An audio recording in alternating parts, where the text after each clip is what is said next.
Hello, everyone. I'm Anthony McAdoo, Executive Director of the Western Kentucky University Alumni Association. I'd like to welcome you to our webinar series for Hilltoppers at Work. This series showcases continuing education, professional development, and career management topics for WKU alumni and friends. Today's webinar, titled Easier Said Than Done, Enhancing Communication on the Job, is produced in partnership with the WKU Alumni Association and WKU Continuing and Professional Development. Joining us today on the panel and as serve as moderators, Derek Olive, Director of Continuing Education and Professional Development, and co-host and moderator Kara Nidell, Program Coordinator for Career and Workforce Development. Welcome, Kara. Thanks, Anthony, and welcome to everyone participating today. We hope that you enjoy this webinar and find it helpful to your professional and personal growth. If you are looking for professional development or non-credit training for your workforce or for yourself in the future, please visit our website at wku.edu/CPD for more information, or you can always call our office for more information. A couple of housekeeping items before we jump into today's session on enhancing communication in the workforce. This will be approximately a 1 hour recorded webinar, so you can always go back and view it later if there's any topics that you want to go back and get more information on. As Anthony alluded to, I will be the moderator for today. So if you have been on our previous webinars, you'll know exactly how this works. But we will be doing some interaction parts throughout today's webinar. So there will be some poll questions that we ask you to participate in. And then also, if you have any comments or questions, feel free to utilize that chat function, and we will circle back around at the end for those questions and comments. Without further ado, I'm going to go ahead and introduce today's speaker. Today, we are pleased to welcome Dr. Aaron Huey, who is a WKU University Distinguished Professor.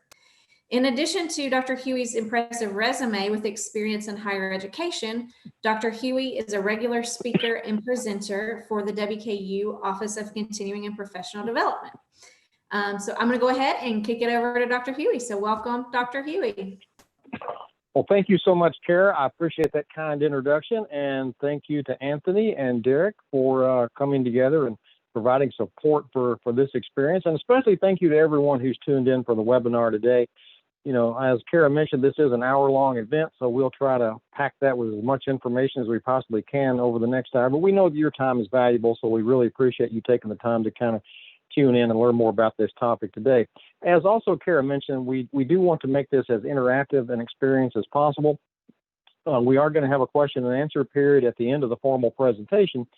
But as we go through the presentation, there will be some chat questions that'll pop up on some of the screens, and that's an opportunity for you who are participating in the webinar today to let us know, what your perspective is. Most of them will be kind of yes and no questions. There'll be some things we'll ask you on a scale of 1 to 5. But we encourage you to participate in that so that we can get your input into this experience, because we all have varying levels of experience in the topic at hand. We all communicate on a daily basis. Some of us probably better than others. You probably have your style. So feel free to jump in there as we go through this.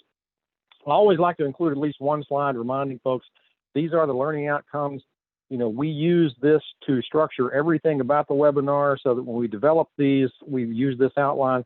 Hopefully when this experience is over, you'll be able to look back and see that we've covered everything that we said. We delivered what was promised, those types of things. So I want to make sure that we're all on the same page with respect to that.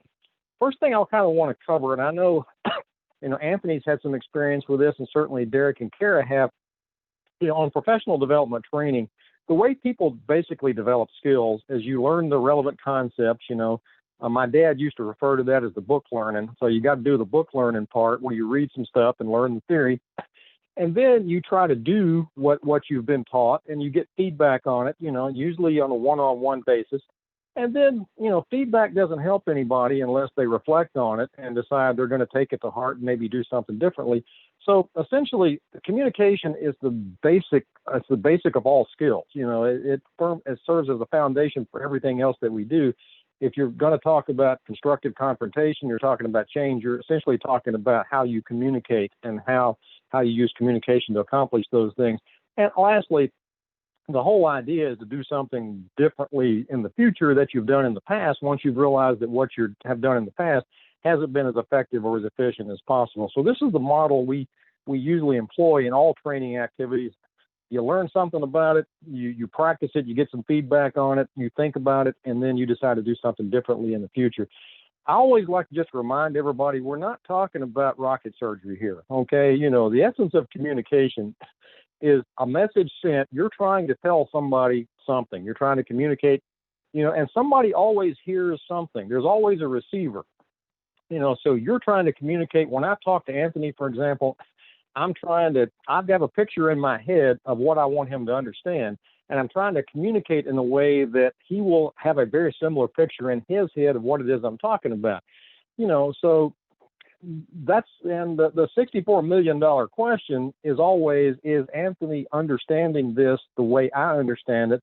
You know, and the way that I will go about knowing that is usually through the feedback that I get. You know, we tell people that we understand what they're talking about, or we think we understand what they're talking about in a number of different ways, and we'll talk about that. But honestly, everything we do will boil down to this: you're trying to communicate something, you want to make sure the person understands it the same way that you understand it, and there's lots of little ways that the person who you're communicating with will attempt to communicate back. You know, some people nod, some people give you that look on their face, they do something to tell you that they think they have it. So important considerations, anytime you communicate, what is the substance of your communication? If I'm going to do a technical training session, for example, then I'm going to have to communicate in a different way than if I'm doing a different type of communication. So if I'm going to communicate technical information that has a specific vocabulary associated with it, I'm going to have to make sure that people are on the same page. They understand the terms the way I do. What's the intent? Well, you may be saying, well, Aaron, the intent is just to communicate. Well, not always. Particularly in work situations, sometimes the intent is to make me look smarter than you. Sometimes the intent is to put you in your place. Sometimes the intent may be to cover myself. You know, we've all been in those situations. So, you know, the intent is to communicate, but there's a lot of things happening behind that communication. You know, you've all been in conversations where what you thought was going on, what wasn't what was really going on. You know, your audience. I'm probably going to use a vocabulary today talking to you that I could present the same information to a group of 6-year-olds, a group of 6th graders. I would probably, you know, change the way I communicate significantly. So if the people you're talking to already have a background in what it is you're talking to them about, you can move pretty quickly and skip over some things. If they don't, if I'm talking to someone that's outside my industry and they don't really understand what all we do at this plant, I'm going to have to take more time to explain things. And otherwise, what's the context? Communication always happens in a particular context. You know, let's say that your elbow's hurting and you know, you're thinking about, you know, I need to go into the doctor, maybe have this x-rayed and have it checked on. But, you know, I happen to be in Kroger here and I just saw my doctor on aisle 6. So instead of having to run into the doctor's office, I'll just walk up to him and say, Doc, you know, I'm glad I saw you here. My elbow kind of has been bothering me. Can you kind of take a look at this and see what might be going on? Now, your doctor might be gracious or he might not. He might tell you exactly what you can do. But more often than not, he'll say, well, that's interesting, Aaron. Why don't you make an appointment, come in, and we'll take a look at it. We'll make some x-rays, and we'll kind of go from there. So context is very important. A lot of times we have conversations around the proverbial water cooler that aren't appropriate for around the water cooler. What are the implications? Well, the implications for a lot of what we communicate may not be life-threatening. Sometimes it is, and we're not aware of it. But the more important something is, or the more potential consequences are to the communication, the more care you should have in trying to communicate that information. You know, and you got to pay attention to folks. You know, somebody may be asking you for your advice. If you're only half paying attention and just kind of want to get rid of them, you may tell them some advice. They might really take it to heart and go out and do something that they otherwise shouldn't have done if you'd been paying a little bit more attention to things. So, you know, in day-to-day conversations, when we talk to our colleagues, our friends, our coworkers, the implications sometimes aren't all that drastic, but sometimes they are. And, you know, everything that you say is potentially important because you never know who's going to latch onto it and maybe use it to change their life. You know, I've had students over the years that have gotten back in touch with me and say, you know, you said something in class 15 years ago that really changed my life. which makes me very, very nervous because I say a lot of stuff in class. So I have to be very aware of what the potential implications, consequences are about things. So this is one of my favorite slides. If you've attended any of these webinars, you've probably seen this before. Awareness does not lead to action. We're going to talk about a lot of things today that some of you attending the webinar, you'll be shaking your head, go, that makes perfect sense. I need to do that. That doesn't mean you're actually going to do it. So you have to actually have the motivation to use some of the techniques and strategies we're going to talk about. You know, just being aware of something. And I've seen people in a lot of business contexts do this. They'll tell somebody something. Well, I'm going to tell you what's going to happen if you do that. So therefore you won't do it. Well, that may not be the dynamic that plays out. So you got to be careful. I've always liked this quote from Socrates. You know, nature has given us 2 ears, 2 eyes, but 1 tongue. To this end, we should probably hear and see more than we speak. And most of us, we have this reversed. You know, we'd rather dominate the conversation and make sure everybody knows where we're coming from, and we're not really listening when other people are talking. Well, newsflash, they may be doing exactly the same thing, which makes for a real interesting conversation about stuff. First chat question here. Again, we mentioned, Karen and I mentioned at the beginning, do you think your communication style is more passive or more assertive? If just reflect on yourself, think about your communication in general. Would you describe your own communication style as leaning more toward the passive side or leaning more toward the assertive side? So take a moment to respond to the poll there that I believe Kara put up, and then we will come back. We'll come back and revisit this in just a little bit. But again, if you participated in any webinar that I've been associated with, you know we're going to quiz you a little bit. We like to do a little evaluation, and we try to make this as easy as possible. This is a webinar, so we're not, you know, in a classroom, so I can hand something out to you. But take out a piece of paper. Any piece of paper will do, piece of notebook paper, typing paper, back of an envelope, anything. Take out a piece of paper. On the left-hand side, number that 1 to 11. So number on the left-hand side of the paper, just number that 1 to 11. And then what I'm going to do is I'm going to go through a series of questions like you see here on the screen. And all I want you to do, beside that 1, 2, 3, 4 on, I want you to write A, B, C, or D based on which one of these responses comes closest to you. You know, if someone cuts in front of you in line at the store, which of the following best reflects what you'd likely say? Now, I realize some of you may be going, well, I wouldn't say any of those things. Well, pick the one that comes closest to what you would be most likely to say in that situation. And again, don't really respond on how you think you should, or you wish you could have responded that way. You know, we're not going to come and check your answers. So just try to be honest here, you know, and which one of those, honestly, deep down, do you feel like you'd be most likely to do, knowing yourself as well as you do? Number 2, you need to do some yard work and want help. Which of the following are the most likely to say as you head out the door? You know, look at those 4 options. You need to do some yard work. You want some help. Which of those 4 options, A, B, C, or D, would you be honestly, realistically most likely to say as you head out the door? Some of you will find some of these situations, I'm sure, very familiar. Some of you may have actually said some of these things, you know. But take a moment, look at those responses, decide A, B, C, or D, which one comes closest to being you. Okay, let's go on to 3. You're at a restaurant and you order a steak well done. It arrives rare. How would you be most likely to handle that? A, B, C, or D. Give you a chance. You know your restaurant behavior. It's been a while since some of us were in a restaurant, but you understand that. Okay. Okay, you're in a meeting where the team is discussing a course of action that you disagree with. You don't want to do it. What would you be most likely to do given those 4 options? And again, you may do something else, but if you had only those 4 options, A, B, C, or D, which one would come most closest to what you would actually do? You know?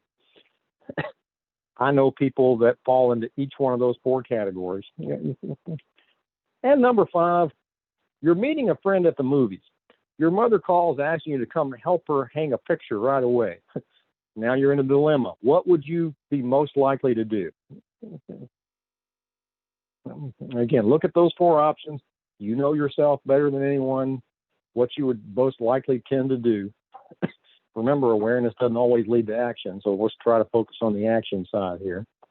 So again, give you a chance to look back over those for a moment. Each one, just put an A, B, C, or D based on how you think you'd be most likely to handle it.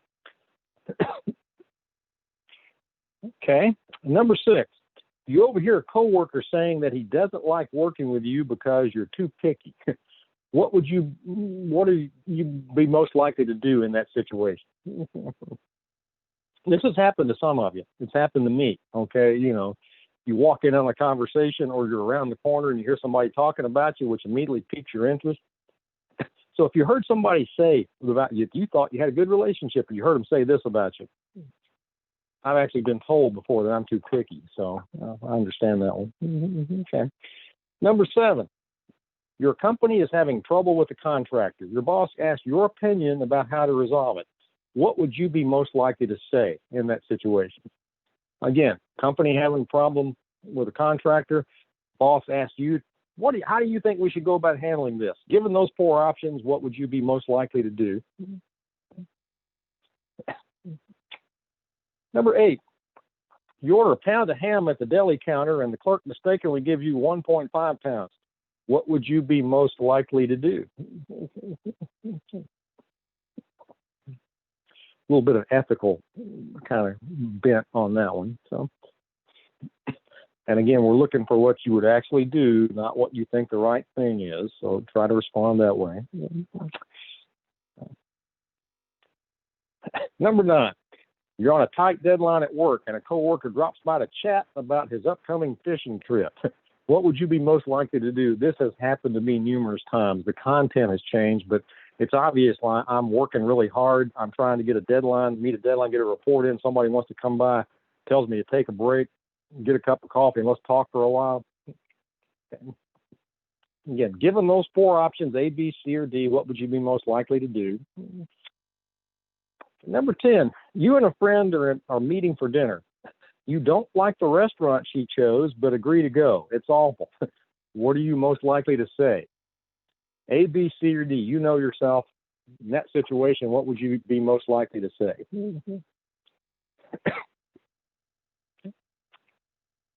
And number 11, finishing up here.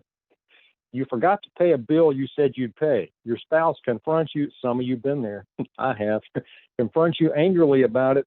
What are you most likely to say?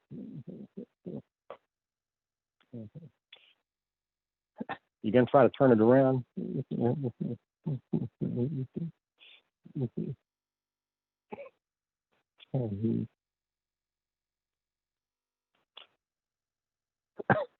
Okay, when you do these webinars, and some of you may have done webinars, it's always hard to judge time because you don't have that feedback that you get. We're all finished, but I just try to have to gauge the time to make sure we've all had time to put an A, B, C, or D by each of those 11 questions. So now, what we want you to do in the scoring part, add up the number of A's, add up the number of B's, add up the number of C's, and add up the number of D's. So before we get to the how did you do thing, I'll pop it back to Kara there and see how you responded to that poll we did a few minutes ago about whether you lean more toward passive or more toward aggressive. Okay. Split right down the middle. Okay. So, okay. Interesting. Well, this will either confirm or deny that. It doesn't mean that you're right and that the quiz is wrong. It doesn't mean the quiz is right and you're wrong. It just means if there's a difference, there's a little bit of discrepancy there. At least you might want to think about that a little bit. So, the highest score indicates, the more A's you have. If you have more A's, you tend to be that style. If you have more B's, you have more C's, you have more D's. So very quickly, and again, you might want to go back when we finish here today and you get to recording this, you might want to spend a little more time on this. I'm not going to probably leave enough time to read this and reflect on it entirely. But if you got more A's than anything else, you tend to have a passive style. And I like the line there. Your style is basically characterized by not communicating. You kind of just don't want to deal with it. You're the one that, no, the steak may be rare, but I'll somehow manage to get it down because I certainly don't want to complain. But if you have more A's, you tend to be a little more passive about things. And there's some good suggestions there about what you might need to think about, work on. And again, when you replay the webinar, you can kind of spend a little bit more time. You can pause it and take more time to read it there. If you got more B's, you tend to be passive aggressive. Passive aggressive folks are the ones in a work situation I always have to watch out for a little bit. And your coworkers know which style you have, and they'll use it to their advantage if you're not careful. Now, not everybody's heart's in the wrong place, but if I know you're passive aggressive, you're one of those folks that might agree with me on the surface and tell me you like my idea, and then do everything you can over the next week to sabotage it, and then claim you don't know what happened. We gave it our best shot. I always think of A Christmas Story. If you've seen that movie that always happens around the holidays, where the guy has the lampshade that the wife really can't stand because it looks like a woman's leg. And lo and behold, near the end of the film, it ends up being broken. And she comes, I don't know what happened. It just fell, passive aggressive. Yeah. Type C, aggressive. You're the one that's going to be throwing the steak back at the server. Okay. And you're going to make this right or else, this kind of stuff. By the way, if you're aggressive, the only people you like to go out to eat with are people who are also aggressive. You exhibit this behavior once, and some people won't want to go with you anymore. This must-win aggressive people, their communication style is every exchange is a win-lose, and I want to be on the winning side of this, and by whatever means necessary. Type D is assertive, which is obviously what we're talking about here. Assertive is kind of the best. You don't go overboard like the aggressive people do, but you do speak up when you need to in order to be assertive about things. And you can tell with somebody who's assertive can disagree with you, but the focus stays on the issue that they're disagreeing with you about. It doesn't really become personal. When you become aggressive with someone or passive aggressive and they find out later, it becomes very personal. Assertive, you're asserting your rights, but you're not doing it in a way that's going to cause people to be defensive and come back at you. So hopefully when we did that, I always ask folks, how did we do? Did how you thought you were, at least according to this little assessment, little quiz we did, that kind of confirm or deny that.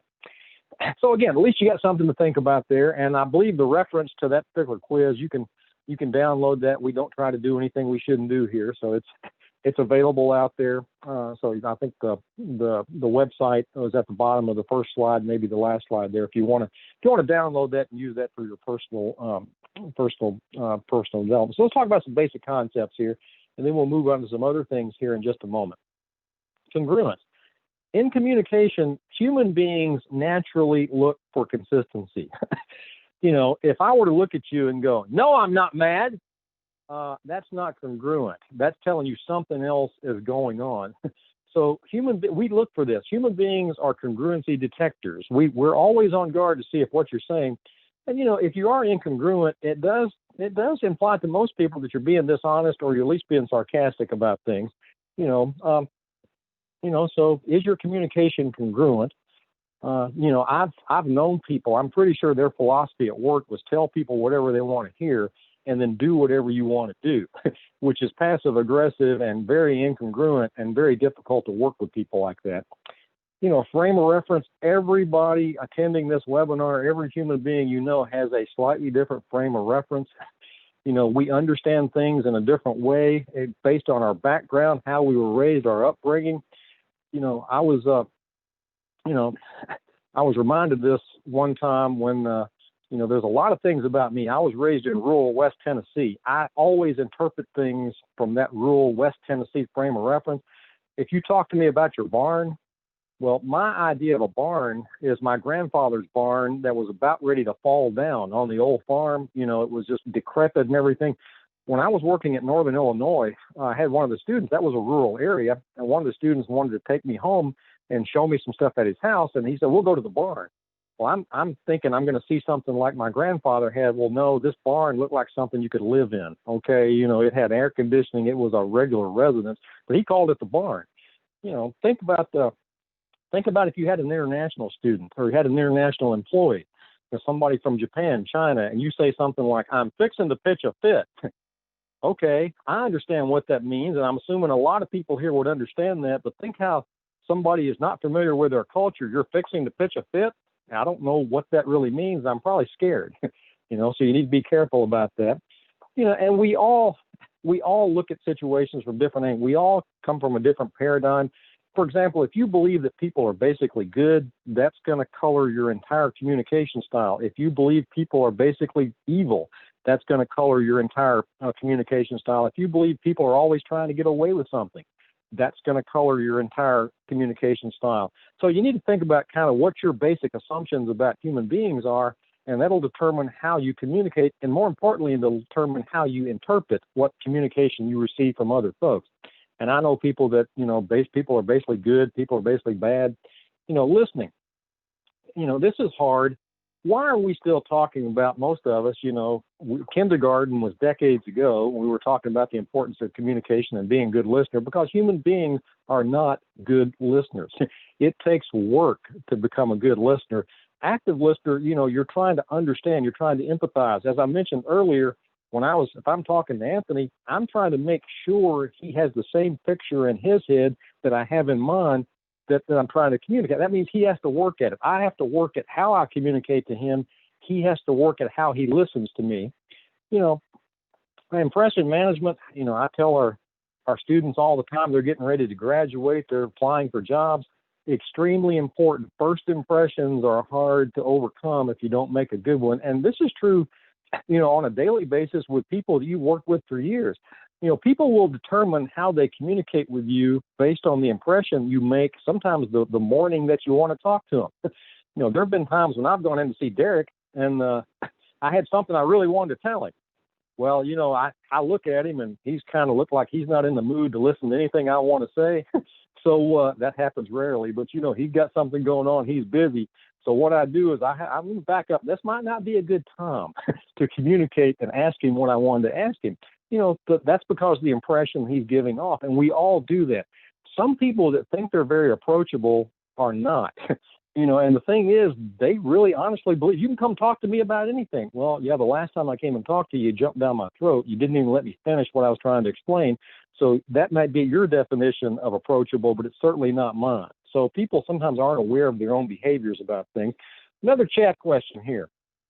On a scale of 1 to 5, let's see here. Okay. On a scale of 1 to 5, 1 being low and 5 being high, how aware do you think of your nonverbals when you communicate?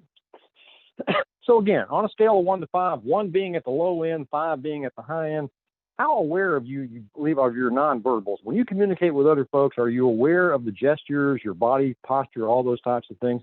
Just write that down, and again, I'll come back here and I'll ask Kara to tell us what the results are here in just a moment. But 1 to 5, 1 being low, 5 being high, are you aware of your nonverbals? So let's talk about nonverbal communication here for just a minute.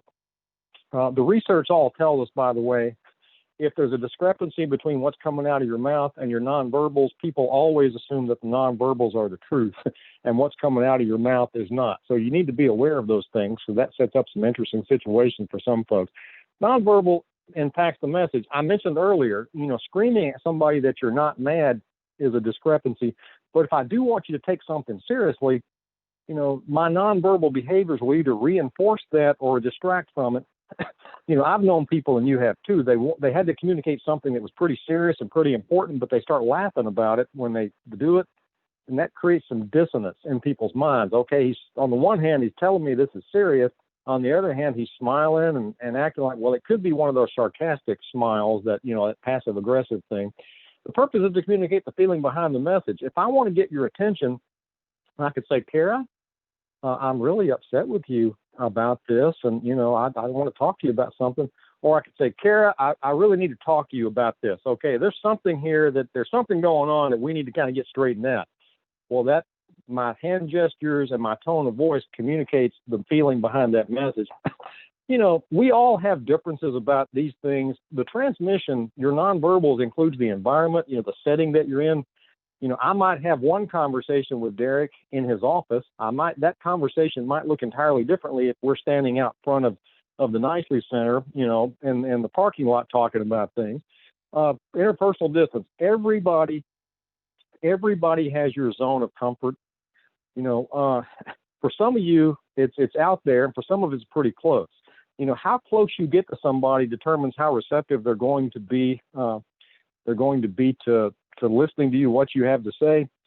And some of you, when you talk to people, you like to get right up next to them and stay about a foot or two away. Some of you will step back further than that. If somebody invades your zone of comfort, it becomes very difficult for you to listen to what they have to say. My general rule when I'm communicating with other folks, if you're talking to me and I can count the number of nose hairs that you have, you're probably standing too close. Okay. And so that's just kind of a general rule. Had to point that out to an individual one time, by the way. I would step back and he would step forward every time I'd step back because he wanted to maintain that real power or distance kind of thing. And that's basically what I told him. Your posture, your gestures, your facial expressions, voice quality, all of those things, personal appearance comes into play when you're communicating with other folks. You need to be aware of your nonverbals. And some people do things that they're completely not aware of. I guess we'll Kara, pop back to you for a minute. And are we aware of our nonverbals out there? Okay. This is where kind of interesting.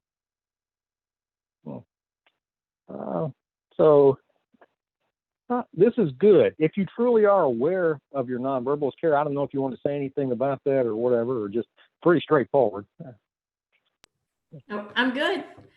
Okay. Just for those in case anybody can't see it, it was we were 20% on a rating at a 2 and a 3, 40% on a 4, so fairly high, and then 20% rated themselves being very high on being aware of their nonverbals.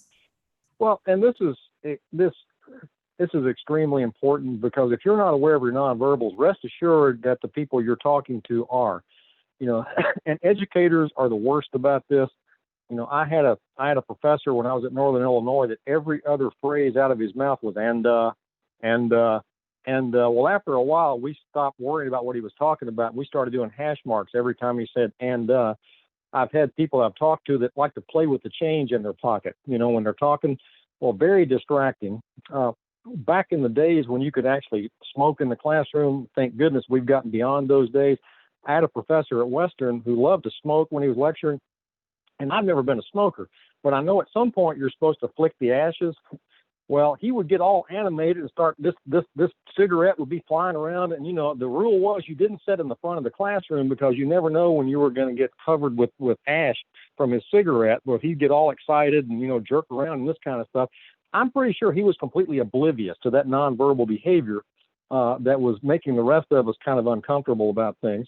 So let's see here. So, know what your face says. It's always good to smile and nod, particularly if you're agreeing with somebody. The thing about eye contact you need to be aware of is that not everybody listens best by maintaining eye contact. I know a lot of people, as soon as I start explaining something to them, they start staring off into space. They start looking down at their feet. They start pacing. Well, that tells me they are listening intently to what I'm saying because that's the way they listen. In fact, if I were to say to them, would you look at me when I'm talking to you? They wouldn't be able to maintain that same level of interest or listen to me as well because, I'd be talking, they'd be looking at me going, I never noticed one of Aaron's ears is lower than the other. Okay. Well, the point being, you don't always hold people to the eye contact thing. Some people are really good listeners, but they don't maintain eye contact. Gesture with purpose. Now, we're not talking about what some of you do when you get cut off in the parking lot, okay? But gesture with purpose means, if you have to make a point, feel free to use your hands a little bit. Don't get so carried away you just become animated. Touching, don't.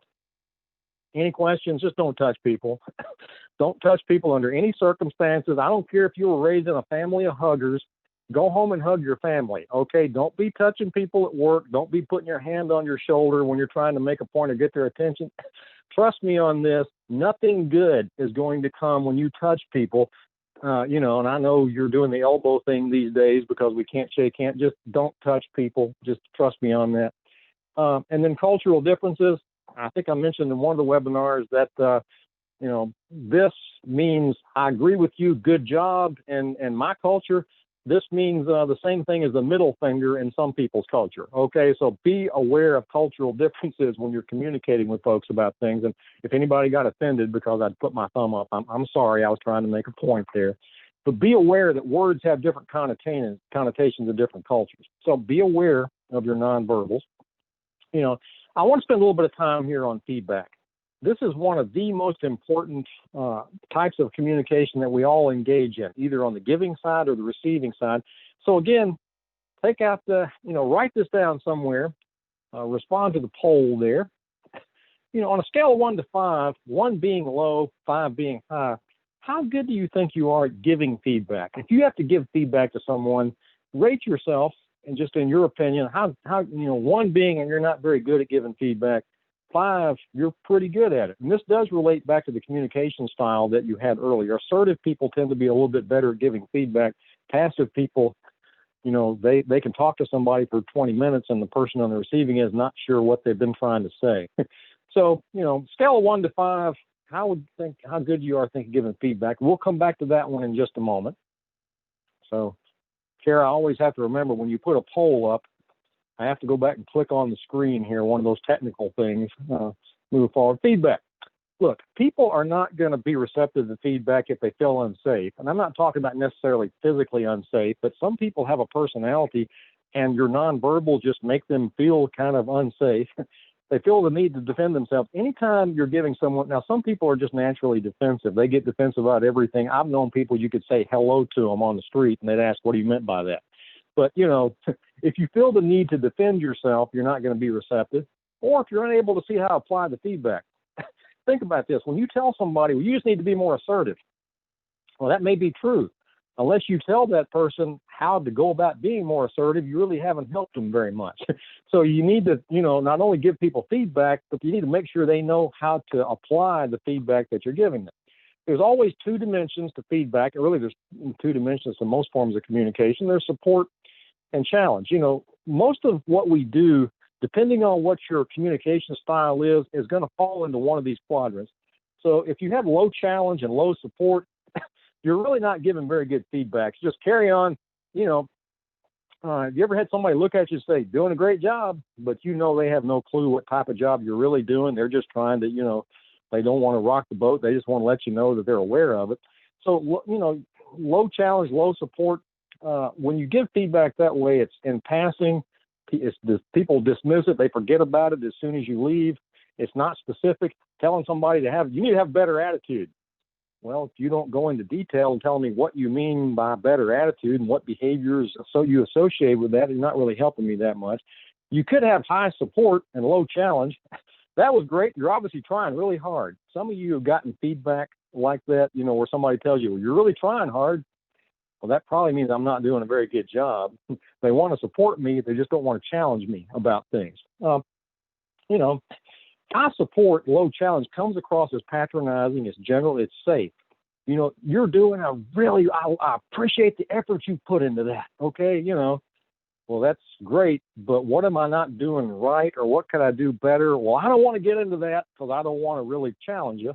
I just want to tell you, you're doing a good job and I want you to like me, and some of you have been on the receiving end of that.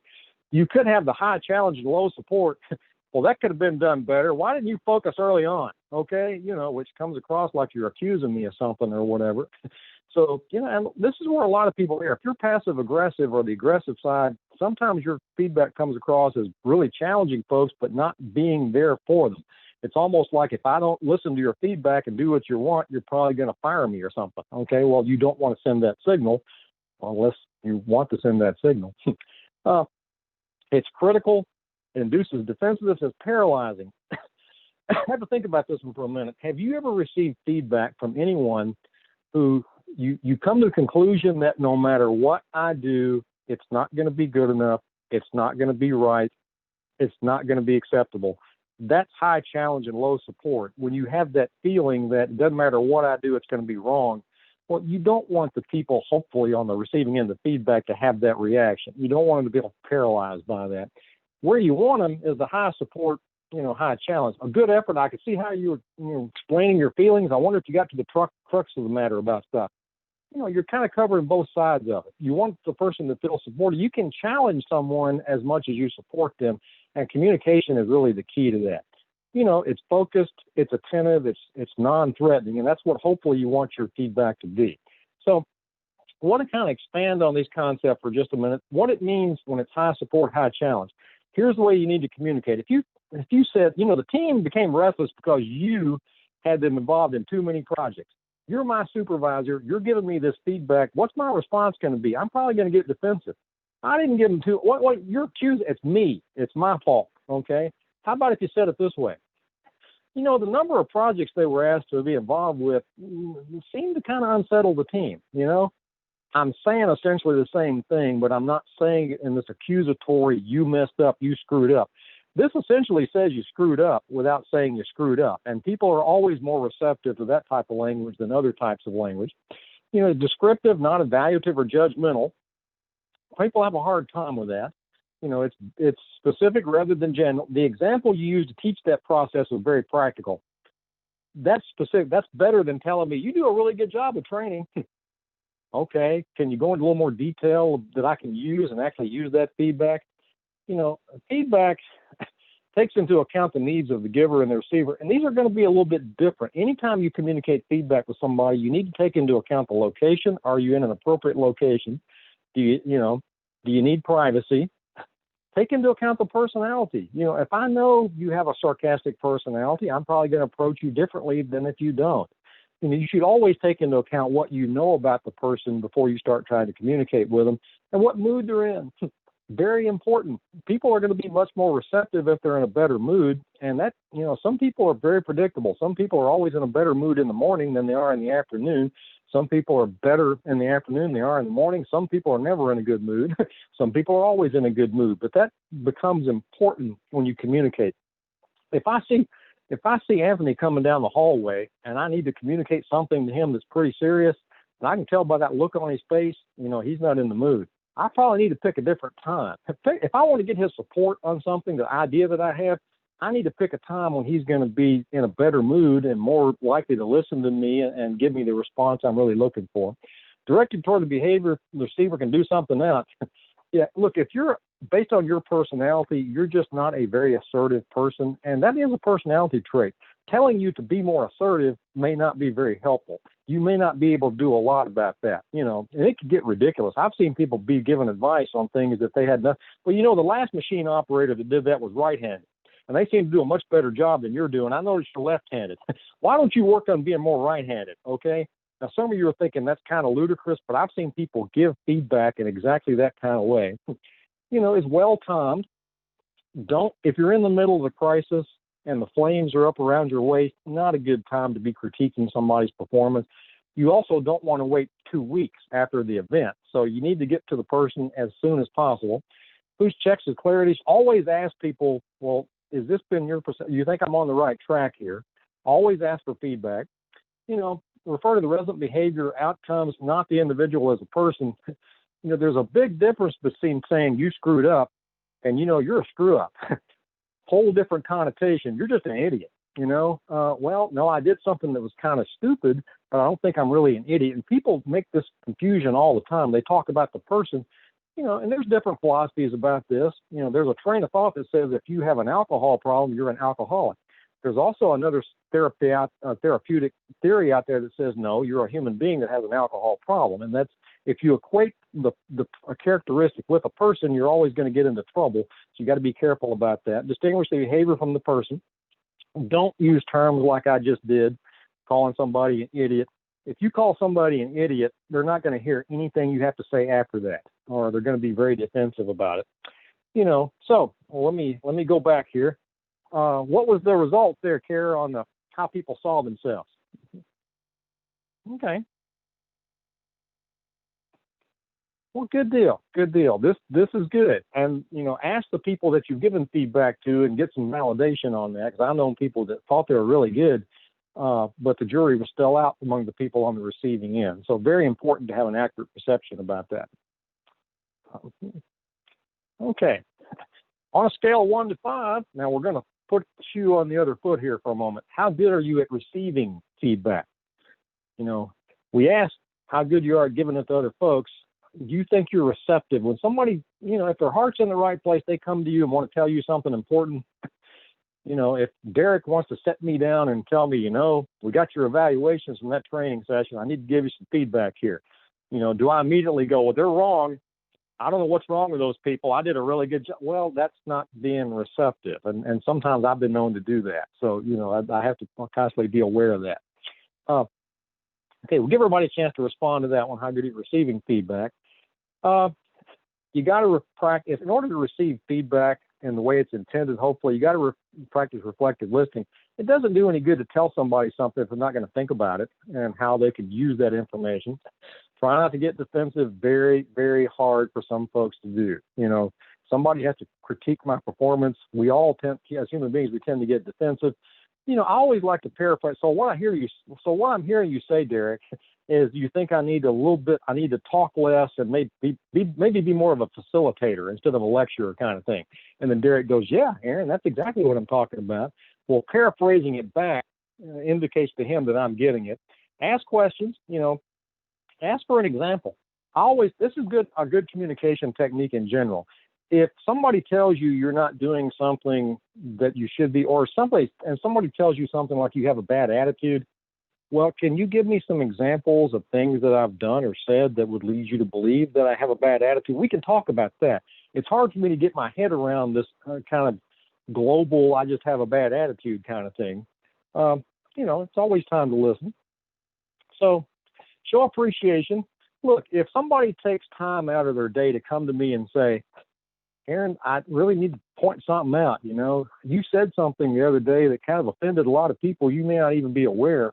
Well, instead of getting defensive and starting trying to explain myself, maybe I should say, well, man, thanks for bringing this to my attention. It certainly wasn't my intention to offend anybody. So what I need to do about this, I want to make this right. Carefully evaluate the accuracy and potential of what you've heard. If somebody is, telling you some things that for your own benefit, try to think about that a little bit. Gather supplemental information. If Derek comes to me and says, Aaron, you were kind of harsh at the staff meeting this morning. Well, Derek, I don't think I was very harsh. I think I was just very straightforward. I'm just telling you, I think you come across as kind of harsh. So a little bit later in the day, I go, Carol, let me ask you a question, just random. At the staff meeting this morning, do you think I was pretty harsh? Now, if she doesn't respond for about 2 seconds, that means yes, by the way. Okay. Usually, she's trying to think of a nice, polite way to tell me, yeah, you were kind of harsh, but she didn't want to say it that way. So always be careful of people's nonverbals. If you ask somebody a question, do you think I answered that question correctly? If they really think you did, they won't have a hesitation. They'll go, yeah, I think you did. If they don't, they'll be, well, and if Kara says something like, well, I wouldn't call it harsh, that means yes. Okay. Now, by the way, you can't do that with more than 2 people because you know how people are that you work with. If Derek tells me I'm kind of harsh and then Kara tells me I was kind of harsh and then I ask Anthony down there, pretty soon word gets around that Huey's asking everybody if he was harsh, so let's mess with him. Okay, everybody tell him he was really harsh and so you got to be careful about that kind of thing. Don't overreact to feedback. Don't get carried away, but always take what you've given to heart.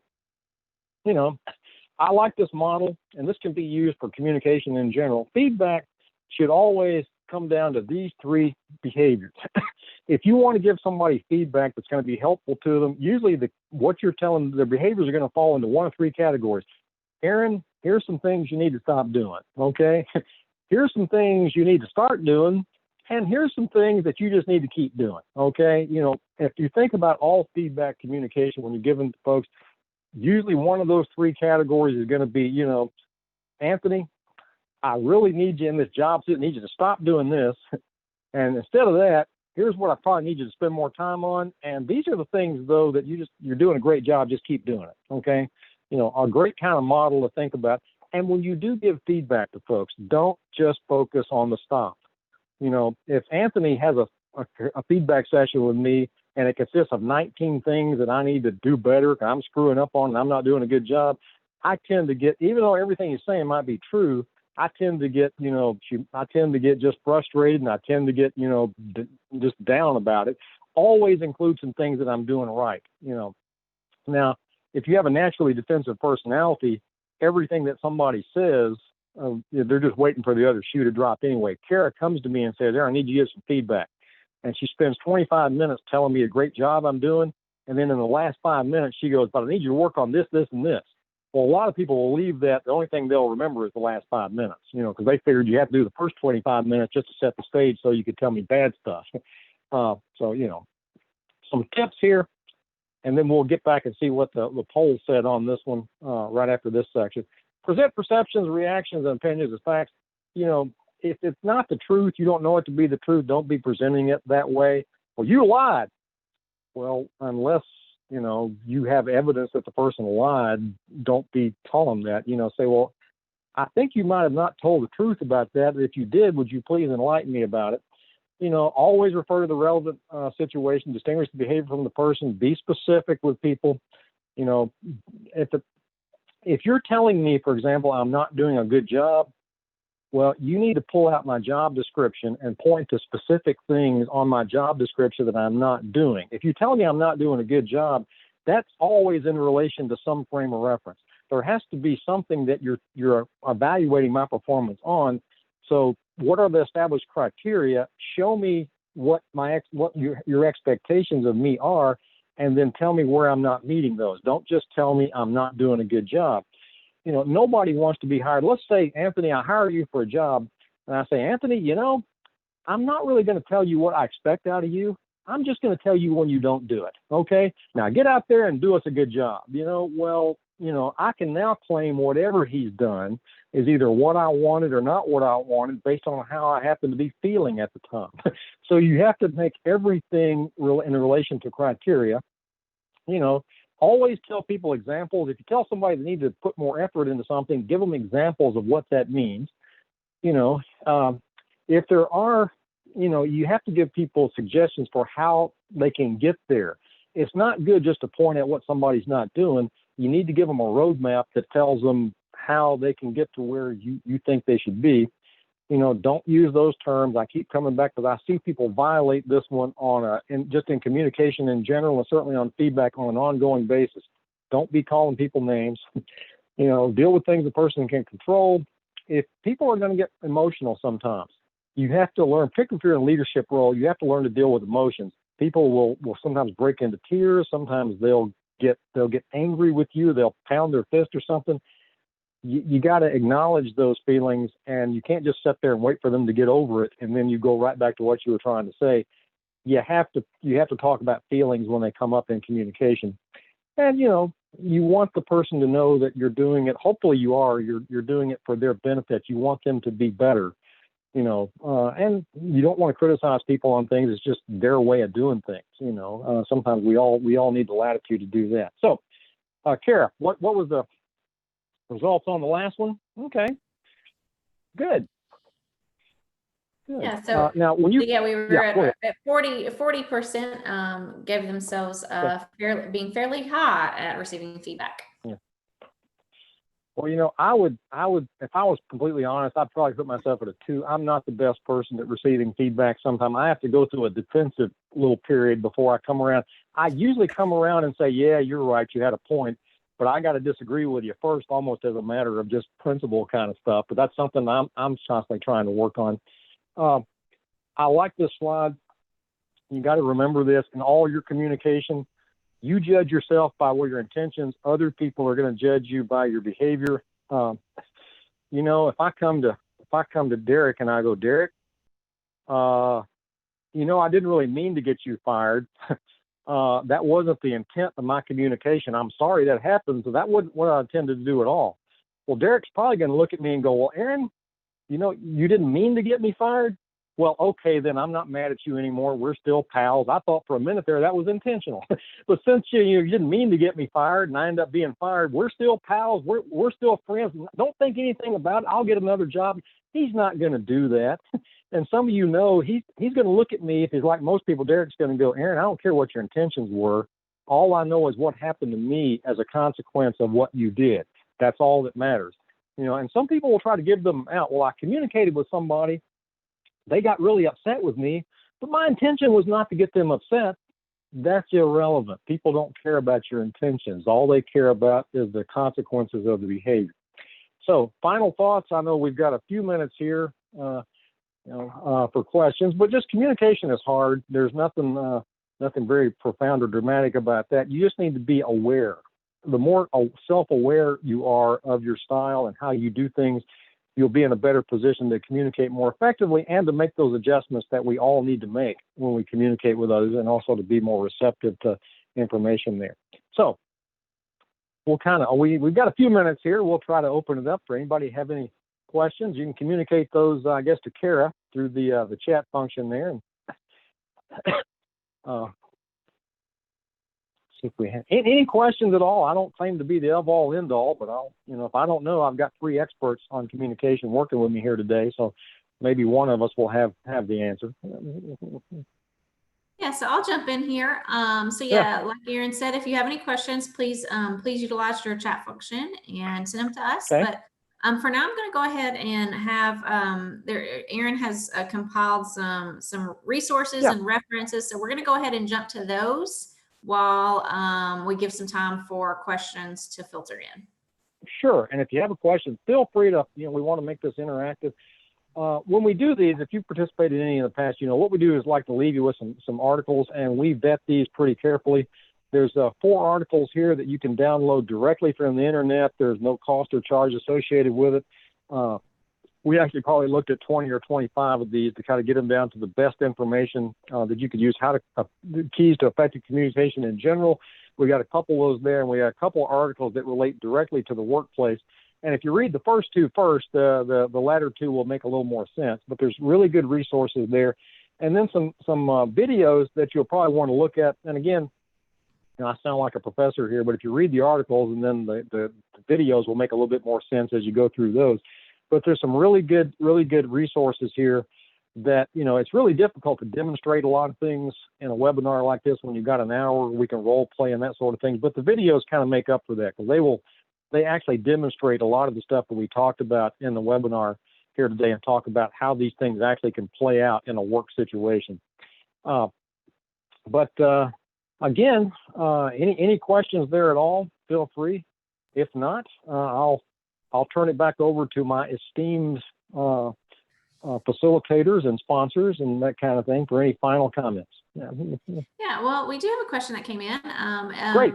Do you have any advice about how to ask someone who shares way too much information for the point they are trying to make? Well, if you're assertive, you understand this a little bit better than others, but sometimes you have to just kind of in a tactful way cut people off about things that you've got it. We were talking about cultural references before the webinar began, and we may have some people attending today that actually remember Gomer Pyle, back in the 60s, that sitcom or whatever. Well, Gomer was notorious for going on and providing all kinds of details to the sergeant that had really nothing to do with what he was trying to tell him or the questions. And, the sergeant could be kind of aggressive about things, but you can do that in the military. And I've had folks that I just had to, tell them, well, if you do it in a tactful way, I've actually put my hand up and I don't touch them. Remember, don't touch anybody anytime for any reason. But I have, put my hand up and said, okay, I get it. I understand. I think I understand what you're talking about. Now, what is it exactly you'd like me to do about this or whatever?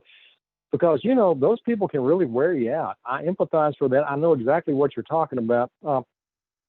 And some people do that. I'm not saying this person that you're the person asking the question does, but sometimes these people do as a technique to wear people down, to get them just to agree with you. Then you'll go away. Oh, fine. I don't just do it. Okay. By giving you way too much information. And some people give you way too much information so they can claim later that if it doesn't turn out well, that they made you aware of everything, and you still tell them to get him. But a lot of people out there into that CYA thing, for a lot of things. So giving people way too much information is also a way to kind of cover yourself later. If something doesn't turn out well, you can say, well, we had a long discussion about this and I told you everything about it.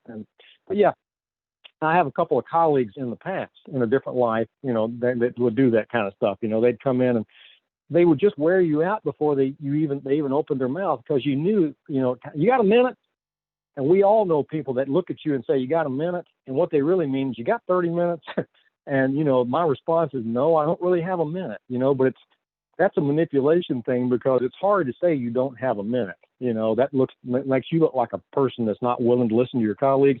But if you know what they mean by that is 30 minutes, it's hard, because next thing you know, if you let them come in and sit down or start, who knows when they're going to stop. Okay. And you may have other things you need to be doing, and you may not be all that interested in it. And that's where, if you're passive, you'll listen to people all day long and you'll listen to them till they go away. And then you'll get mad because you've gotten so behind on stuff. But, part of that's your fault if you don't tell them, I need to do that. Again, that colleague I mentioned earlier wanted to come in with a cup of coffee when it was obvious I had stuff to do, tell me to take a break and let's talk about how's life going for a while. I learned to be pretty aggressive with that person over time, because they couldn't take a hint. I start out nice, and then if it doesn't work, I gradually work my way down to the aggressive side of things. Go away, okay? Well, we are at 2:30, but if we Okay. can do one more question, and then I think Sure. we'll call it a day. So this Okay. one, Angie said, like you, I don't take feedback well. What things do you do to not show your emotions when receiving feedback? That's really, really hard, because we've all been in evaluation situations where the department head is set down. It's time for that evaluation. That's more of a formal situation. I don't put a lot of stock in that. My philosophy about evaluations is that I should never be surprised. If you call me in for a formal evaluation that takes place on an annual basis, and you start telling me all the stuff I should have been doing over the last 6 months, my response is going to be, well, why didn't you tell me this 6 months ago? And I could have been working all this stuff and maybe, we'd be having a different conversation now. You should never surprise anybody with evaluation on a formal. They should know. You should be giving people feedback on an ongoing basis. You got to be careful about trying to look like you're not responding, or you're not really getting upset or this kind of stuff. That's easy to kind of think you're doing. But if they know you really well, if you've worked with somebody for over a week or two and you're one of those people that are moderately perceptive, you will just know how they're handling the feedback without them even having, after you having to look like you're not getting upset or emotional. But there's times when I've had people give me feedback just in passing or on a daily basis about, I thought I had the idea that was going to be the idea, the mother of all ideas. And I can't believe people aren't jumping on board with this. And so they give me feedback. Well, Aaron, you need to be aware that not everybody else thinks that's a really good idea. It's really hard for me not to get all kind of bent up and, well, what is it with you people? Just stupid, and then violate everything that I just talked about in the webinar. That's why I said a lot of this stuff is a lot easier said than done, because knowing that I should be able to contain my emotions and not react in an angry way, it's easier to tell myself that I'm going to do that when you're actually in the moment, when somebody's giving you feedback that maybe you don't agree with or you feel like you don't deserve. It's going to be hard to contain those emotions where you just have to. And I know exactly what you're talking about in a general sense. You don't want to come across as in a defensive sense, or that lends validity to what they're trying to say. Let's say Anthony there was trying to tell me, Aaron, you tend to get angry when people give you feedback about stuff. No, I don't, Anthony. What do you mean I get angry when people give me feedback? Well, sometimes you just confirm exactly what the person is trying to say. And in that moment, I don't even realize what's going on. I don't see that reaction in myself. Honestly, anytime you have to contain things, and you have to do a lot of that in the job that I'm in the industry, I have to refrain every day from telling people what I really think about them, which is not good. If, I want to have good relationships with folks, but the less you have to actually fake it, I guess, to make it kind of stuff, the better off you're going to be. And just be honest with the person. I've had people that give me feedback, didn't want to hear, say, look, I just want you to, this is making me kind of mad. Okay. I just want to make you aware. I'm not mad at you, but I'm just feeling kind of anxious about this, and just give me a moment. Okay. And then we can talk about this. Honesty is always the best policy. Just try to, and unfortunately there are people, and we all know them, that if you're honest with them, it's not going to work out to your advantage. That's a tough situation to be in. So.